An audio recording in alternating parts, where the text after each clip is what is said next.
So when the thing went off, it was like a canister bomb, so it penetrated the armor and it killed everybody on board.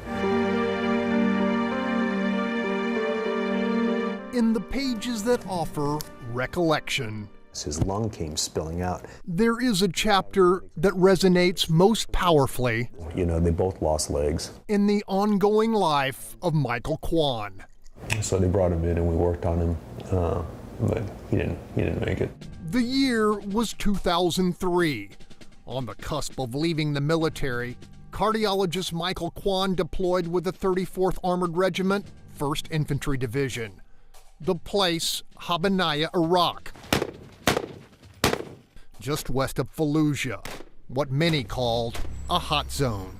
And me and the other medics had talked, and we knew that we weren't all coming back.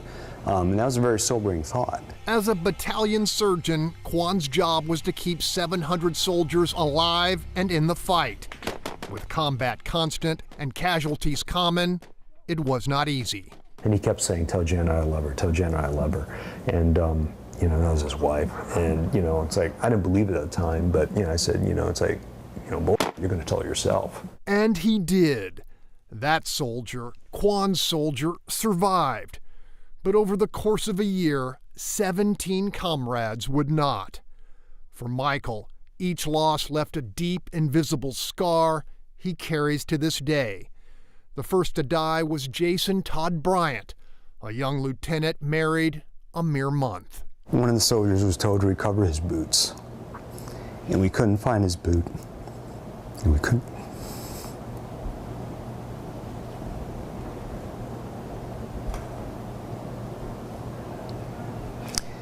His foot was inside the boot.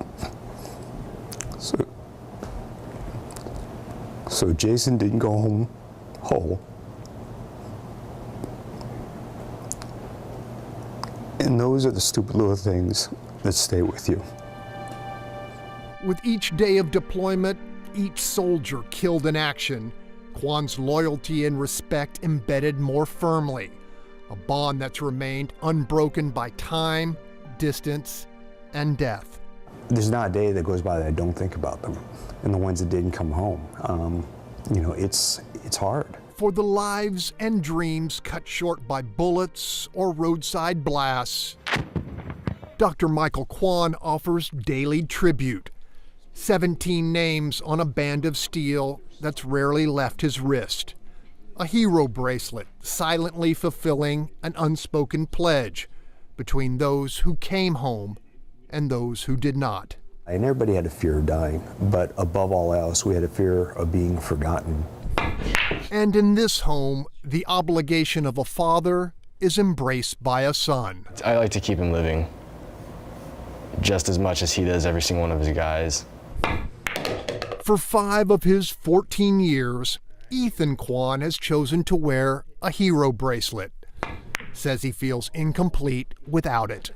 No one wants to go out there and die for something they love and people they love and not be remembered for it. Initially, we were going to go with an 18 French. We ended up going with a 15. And yet for Dr. Michael Kwan, the most powerful living memorial to the 17 lost may well lie in the manner he now practices medicine. We went from PO to IV Lasix, and I didn't even change the dose. The deep bonds built and sometimes broken by war left Michael with a renewed craving to preserve lives left fragile by failing hearts. Pressures in the heart look beautiful. As a transplant cardiologist, he reels recipients back from the brink with the gift of time. So if a heart came in tomorrow, yeah, I'd accept it. And a commitment to uninterrupted care in the years they have left. So the numbers are better, okay? As you take care of fewer patients, but you take care of the whole patient. So you get to know them, you get to know their families, you get to know their stories as well. An abiding connection, just like with his boys back in Iraq. As for the 17 who did not survive, their memory remains ever present above a healing hand that still serves those who served. You sound good, you look good. I think that says a lot of him as a man and a lot of him as a doctor.